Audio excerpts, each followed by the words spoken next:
A very good morning to all of you once again. I'm hoping you're well and I'm hoping you're winning.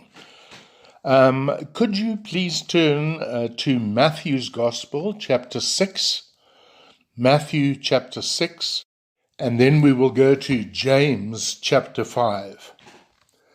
Last Sunday, and in the context of managing our wealth in a biblical way, I set the scene by quoting two Orthodox Christians. The one said that in his view, the greatest weakness in the modern church was that large numbers of Christians did not believe that God invests his power in the Bible, i.e., that most Christians, whilst they may claim differently, do not believe that the scriptures contain all that we need for life and godliness as Christians. As evidence of this, the other Orthodox scholar said that in his view, the most common false teaching was that God desired all Christians to be healthy and wealthy all the time. And the great lesson here is that when Christians don't hold a high view of Scripture, then their teachers are sure to preach false doctrine and are sure to permit faulty behavior. In support of these views, we saw that many modern ministers, preachers, teachers, and particularly in these last days, are involved in ministry because it provides them with the opportunity to accumulate material wealth. Ministry is a well-paying job. We also saw that in accumulating great material wealth, many modern preachers and teachers manipulate both the scriptures and their audiences in order to maximize their opportunities for acquiring and accumulating material wealth. I want us to continue today to deal with further aspects of managing our wealth in a biblically sanctioned way by looking in the first place at the preoccupation with wealth. The preoccupation with wealth. In Matthew chapter 6 and verse 19, in the Sermon on the Mount, Jesus spoke firstly about the accumulation of wealth. The accumulation of wealth. He says in verse 19, he says, "Do not store up for yourselves treasure on earth, where moth and rust destroy, and where thieves break in and steal, but store up for yourselves treasure in heaven, where moth and rust do not destroy, and where thieves do not break in and steal." Jesus here speaks about two different types of wealth, the first of which is earthly wealth, and which he prohibits the excessive accumulation of. The other is heavenly wealth, and Jesus urges believers to accumulate as much of this wealth as is possible. Now, the strange thing is that earthly wealth provides the very means by which we as Christians can accumulate eternal wealth. It's a matter of using earthly wealth to attain eternal wealth. Now, in the context here, Jesus seems to be dealing with the driving force behind the accumulation of earthly wealth. And the driving force is fear. It's fear. By saying that worldly wealth is subject to moth and rust and thieves threatening that wealth, Jesus is speaking to the fear most people, including Christians, have when it comes to ensuring that they don't lose their wealth. We do everything that we can to make sure that we keep our wealth intact because we are fearful that without that wealth, we will be powerless and we will be vulnerable. The idea of fear as a motivator is reinforced in verse 25, where Jesus says, "Therefore I tell you, do not worry about your life, what you will eat or drink, or about your body, what you will wear. Is not life more important than food, and the body more important than clothes?" And so it is in our day. Many years ago, an advert involving Gary Player was a classic example of this way of thinking.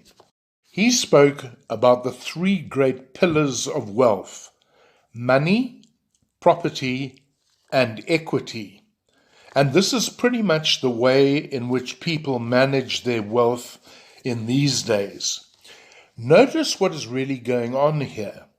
The individual who is accumulating money, property, and equity is not putting his wealth in one basket, which is wise. But at the core, what he is doing is that he is seeking to cover all the bases. That is, he is seeking to try and make sure that every eventuality requiring money is covered by sufficient money.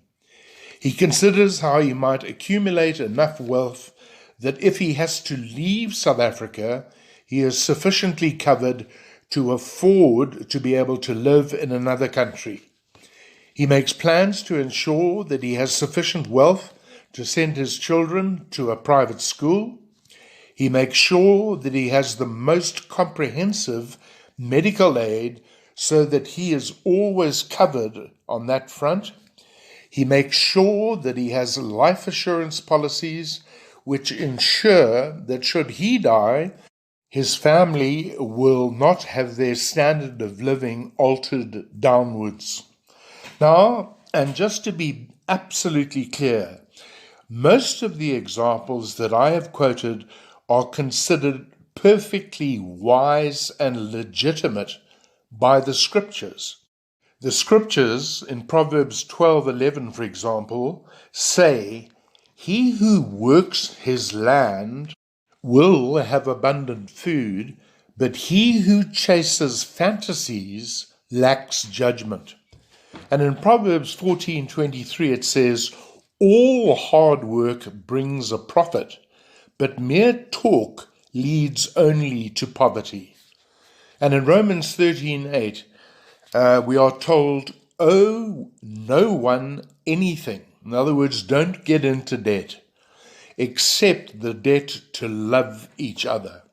So, hard work, savings, avoiding debt, a moderate lifestyle are all thoroughly biblical. The problem comes, however, the really big problem, especially for Christians, is when we try and quantify how much we are to accumulate so as to be able to manage our money in a God-pleasing way whilst ourselves living in relative peace and freedom from fear. Regrettably, the bulk of human beings, and Christians certainly amongst them, never ever have the opportunity of doing these sorts of things because of the absolutely ludicrous distribution of wealth in our world. 0.2% of the world's population has at its disposal 80% of the world's wealth. No wonder many are fearful. That fear is also evidenced by people who continue to accumulate more and more and more and more. Now, I know that there are other factors driving people who want more and more and more, i.e. power and prestige. However, when these people are Christians, and even worse, when they are Christian teachers, I believe that their obsessive accumulation of wealth is entirely unjustified and God displeasing, particularly if they are not giving substantial amounts of that wealth away as God directs them. I discovered the other day that one of the founders of the Prosperity Gospel is worth 750 million US dollars. He lives in a $6 million mansion, owns 2 private jets, which are hanged on his own property, and has numerous cars, including a Cadillac, Mercedes, and a Rolls-Royce. That's a sad and dishonoring preoccupation with wealth, and has resulted in the accumulation of an obscene amount of worldly wealth by this particular preacher. This preacher and others like him are, according to Matthew 6:19, disobeying God in the most flagrant way, since all Christians are commanded by Jesus, do not store up for yourselves treasures on earth. But there is something of equal, if not worse, going on here, and that involves, secondly, a nullification of ministry. A nullification of ministry. Jesus gives us the ultimate reason that we are not to accumulate wealth in this manner in verse 24 of Matthew 6. He says no one can serve 2 masters. Either he will hate the one and love the other, or he will be devoted to the one and despise the other. You cannot serve both God and money. Jesus himself said that it was impossible to serve 2 masters simultaneously. And the Greek word there for to serve means to be a slave to be devoted to forfeit all ownership rights to the owner.